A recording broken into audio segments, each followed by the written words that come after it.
Account बनाने के advantage क्या है, क्यों हम अकाउंट बनाते हैं, तो let's discuss each advantage one by one. सबसे पहला एडवांटेज क्या अकाउंट बनाने का, सबसे पहला एडवांटेज है it provide the financial information about the business through profit and loss account and the balance sheet. जब हम अकाउंट बनाते हैं तब हमें मालूम चलता है कि पूरे साल में मुझे कितना प्रॉफिट हुआ, मुझे कितना लॉस हुआ, मेरे पास क्या क्या एसेट्स है, मेरे पास क्या क्या लायबिलिटीज है, वो सब कैसे मालूम चलेगा जब मैं अकाउंट बनाऊंगा। मतलब जब मैं अकाउंट बनाऊंगा मुझे पता होगा कि भाई मैंने पूरे साल में मैंने बिजनेस के अंदर 5 लाख रुपए लगाए और मैंने पूरे साल मेहनत की बिजनेस में और मुझे जो फायदा हुआ, प्रॉफिट हुआ, वो 2 लाख का फायदा हुआ। तो वो कैसे मालूम चलेगा, जब मैं अकाउंट बनाऊंगा। मुझे मालूम चलेगा कि आज मेरे पास एसेट्स क्या क्या है, लायबिलिटीज क्या क्या है, वो कैसे मालूम चलेगा, मुझे अकाउंट से मालूम चलेगा। तो सबसे नंबर 1 एडवांटेज है it provide the financial information about the business. दूसरा एडवांटेज क्या है, it helps the management in the decision making, exercising control, budgeting and the forecasting. Sir ये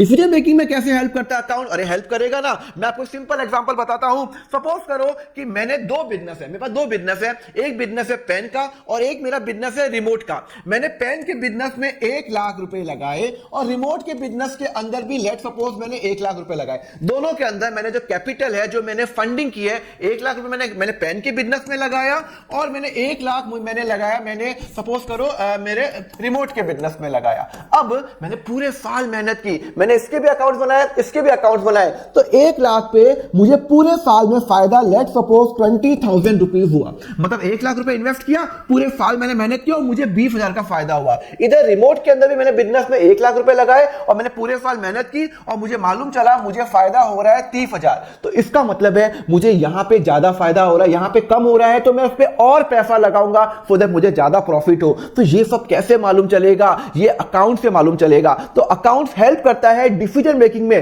भाई कौन से बिजनेस में ज्यादा पैसा लगाना है, कौन सा बिजनेस मुझे क्लोज डाउन करना है, अगर मुझे इसमें लॉस हो रहा है तो मैं इसको क्लोज डाउन करूंगा, कौन से बिजनेस को मुझे एक्सपेंड करना है। तो it helps in the decision making. Third जो है it replace the memory by recording the transaction. सबसे इंपॉर्टेंट वही तो है यार। एक बात बताओ, अकाउंट बनाने का मेरा एडवांटेज क्या है कि मुझे मेमोरी को रिप्लेस कर लेता है। सर कैसे? अरे भाई आज मुझे पता है कि मैंने अपने लैंडलॉर्ड को, जिससे मैं यहां पे मैं काम कर रहा हूं, उसको मैंने 6,000 रुपए रेंट दिया, बट आज से 2 महीने बाद आप पूछोगे आपने लैंडलॉर्ड को कितने रुपए रेंट दिए और कौन सी डेट को दिए, तो भैया मुझे तो याद नहीं रहेगा। क्यों याद नहीं रहेगा? क्योंकि मैंने कहीं रिकॉर्ड नहीं किया। अगर मैं अकाउंट बनाऊंगा तो मैं सब कुछ रिकॉर्ड करूंगा और मैं कोई भी मुझे पूछे, मुझे गवर्नमेंट पूछ ले या मेरा इन्वेस्टर पूछ ले, बताओ पूरे साल में तुमने कितना रेंट पे किया, तो मैं बोलूंगा अच्छा मैंने 6 अप्रैल को 6,000 रुपए दिए, मैंने 7 अप्रैल को 8,000 रुपए दिए, मैंने 15 मई को मैंने 9,000 रुपए रेंट दिए। वो सब कैसे मालूम चलेगा? वो अकाउंट से। तो मुझे याद करने की जरूरत नहीं है, मैंने सब कुछ अपने पेपर में प्रॉपर्ली रिकॉर्ड मैंने मेंटेन किए हैं। तो इट रिप्लेस द मेमोरी की जरूरत नहीं है, आप सब कुछ पेपर में रिकॉर्ड करो और आपका अकाउंट रेडी है।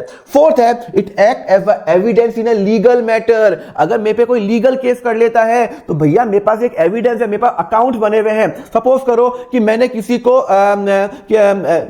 5 लाख रुपए दिए, 5 लाख रुपए दिए, तो भैया वो बोलेगा, मैंने कोई दूसरा पर्सन बोल रहा है आपने तो मुझे पैसे दिए नहीं, मैं बोलूंगा अरे भैया ये ले, तू मैंने तेरे को जब 5 लाख रुपए दिए थे मैंने अपने बैंक अकाउंट के थ्रू दिए थे, ये देख मेरी बैंक अकाउंट के स्टेटमेंट के अंदर तेरा नाम लिखा हुआ है कि मैंने तेरे को 5 लाख रुपए दिए। तो ये सब कैसे मालूम चलेगा? जब मैं प्रॉपर्ली अकाउंट बनाऊंगा। अगर मैंने उसको कैश में 10,000 रुपीज भी दिए हैं, तो जब मैंने उसको कैश में 10,000 रुपीज दिए होंगे तो उसने मुझे साइन करके दिया होगा कि रिसीव्ड रुपीज 10,000, और वो जो पेपर है वो मैंने संभाल के रखा हुआ है और अपने अकाउंट में मैंने मेंटेन किया है। तो it help in the legal matter. अगर कोई भी लीगल केस होता है, गवर्नमेंट बोलती है आपका टैक्स 5 लाख रुपए है, मैं बोलूंगा नहीं नहीं नहीं मेरा टैक्स तो 2 लाख रुपए है, तो गवर्नमेंट को मुझे बताना पड़ेगा कि भैया देखो मेरा ये मेरा अकाउंट है, उसके हिसाब से 2 लाख रुपए है। तो it helps in the legal matter. Okay, it helps in the sale of the business. कल अगर मुझे अपना बिजनेस सेल करना है या मुझे अपने बिजनेस का कोई स्टेक या इक्विटी बेचनी है तो अकाउंट हेल्प करेगा। सर कैसे? आप सब लोग शार्क टैंक देखते हो ना, शार्क टैंक में क्या होता है, लोग आते हैं, पिच करते हैं, अपनी डील पिच करते हैं अपने बिजनेस के बारे में।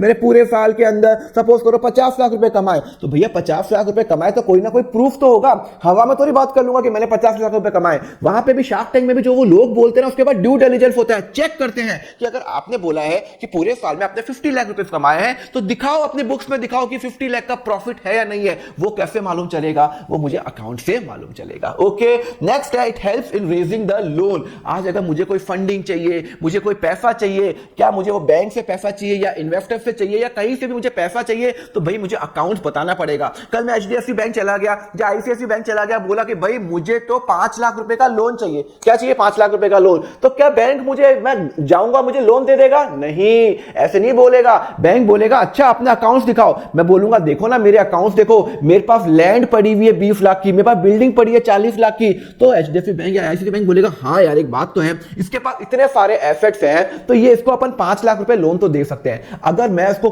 अगर मैं अपने अकाउंट्स दूं और सपोज करो मैंने मेरी बुक्स के अंदर मेरे पास कुछ भी नहीं है, ना लैंड है ना बिल्डिंग है, और मेरे साल में पूरे साल में मुझे प्रॉफिट ही होता है सिर्फ 20,000 रुपए, तो बैंक मुझे लोन नहीं देगा, 5 लाख का लोन नहीं देगा। वो बोलेगा भैया 5 लाख का लोन अगर मैं आपको दे दूंगा, आपका पूरे साल का इंटरेस्ट बनता है लेट सपोज 70,000, आप तो 70,000 पूरे साल में कमाते ही नहीं हो, तो आप इंटरेस्ट कहां से दोगे? आप तो सिर्फ 20,000 रुपए पूरे साल में कमाते हो, तो वो बैंक मुझे 5 लाख का लोन नहीं देगा, वो मुझे सिर्फ मात्र 1 लाख या 70,000 80,000 का लोन देगा। क्यों? क्योंकि मैंने उसको अकाउंट्स मैंने मेंटेन किया हुआ है। तो अगर मैं अकाउंट्स मेंटेन करूंगा तो मैं इजीली बैंक से मैं लोन ले सकता हूं, मैं प्रूव कर सकता हूं कि भाई मेरे पास ये प्रॉपर्टीज हैं, ये मेरे एसेट्स हैं, ये मेरी लायबिलिटीज है, और इसके बेसिस पे मुझे इतना लोन चाहिए। ठीक है ना? तो it helps in raising the loan, it helps in the prevention and detection of error and fraud. Account बहुत हेल्प करता है फ्रॉड रोकने में। तो फ्रॉड रोकने में कैसे? चलो मैंने 5 साल पहले बिजनेस स्टार्ट किया और पूरे 5 साल के अंदर सपोज करो कि मैंने 10 मशीन खरीदी, महंगी महंगी 50-50 लाख की एक मशीन है, तो टोटल 5 करोड़ की मशीन खरीद ली। एक मशीन 50 लाख की,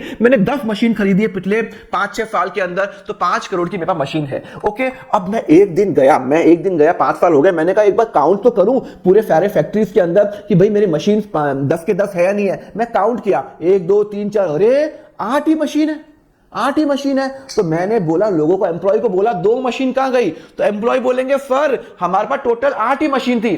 मैं बोलूंगा नहीं, अकाउंट्स में दिखा रहा है कि मैंने 10 मशीन खरीदी है, देखो ये रे बिल, इसके 10 मशीन खरीदी है, तो 10 मशीन होनी चाहिए। तो मुझे मालूम चल जाएगा कि 2 मशीन की चोरी हुई है, मुझे मालूम चल जाएगा फ्रॉड हुआ है, एरर हुआ है, और मैं झट से पकड़ लूंगा। क्लियर है? तो it helps in detection of the error and the fraud. Okay, and it help the comparative study. But obvious accounts help करता है मुझे कंपैरेटिव स्टडी में। मतलब मैं अगर मेरी कंपनी है तो मैं कंपेयर कर सकता हूं, मैंने लास्ट ईयर 50 लाख कमाया, इस साल 70 लाख रुपए कमाए, तो हाँ भाई चलो मेरी ग्रोथ हो रही है। अगर मैंने कंपेयर किया खुद को लास्ट में 50 और इस साल 40 लाख, इसका मतलब है कहीं ना कहीं प्रॉब्लम हो रही है मेरी कंपनीज के अंदर। मैं कंपैरिजन खुद के साथ करूंगा और अपने कॉम्पिटिटर के साथ करूंगा।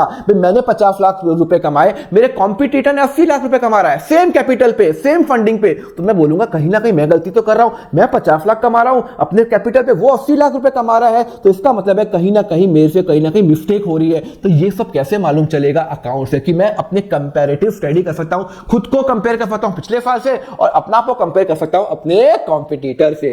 Okay, and it helps in decision making. मैं बता चुका हूं डिसीजन मेकिंग में हेल्प करता है, कौन सा बिजनेस कैसा कर रहा है, कौन से बिजनेस फायदा हो रहा है। मेरी ब्रांच जयपुर में है, दिल्ली में है, मुंबई में है, तो मुंबई में फायदा हो रहा है, जयपुर में फायदा हो रहा है, दिल्ली में नुकसान हो तो दिल्ली का बिजनेस क्लोज डाउन करो। ये सब अकाउंट ही मुझे बताएगा। And it helps in the tax liability. कल गवर्नमेंट ने बोला तुम्हारी टैक्स लायबिलिटी 5 लाख है, मैं बोलूंगा नहीं 5 लाख नहीं है, सिर्फ 4 लाख रुपए है। गवर्नमेंट बोलेगी प्रूफ दिखाओ, मैंने कहा ये रहा अकाउंट्स, देखो चेक करो मेरे सब रिकॉर्ड्स मेंटेन किए हुए, 4 लाख रुपए मेरा टैक्स है। तो गवर्नमेंट बोलेगी हाँ आपने सारे रिकॉर्ड्स मेंटेन किए हुए, आपके रिकॉर्ड के बारे तो 4 लाख बनता है। तो देखो मैंने 1 लाख रुपए की टैक्स लायबिलिटी बचा ली ना, वरना अकाउंट्स मेंटेन नहीं करूंगा तो मुझे गवर्नमेंट को 5 लाख रुपए टैक्स देने पड़ते। तो मैं अगर सब कुछ मेंटेन करूंगा तो मुझे कोई प्रॉब्लम नहीं है, और मैं उतना टैक्स दूंगा जितनी मेरी बनती है।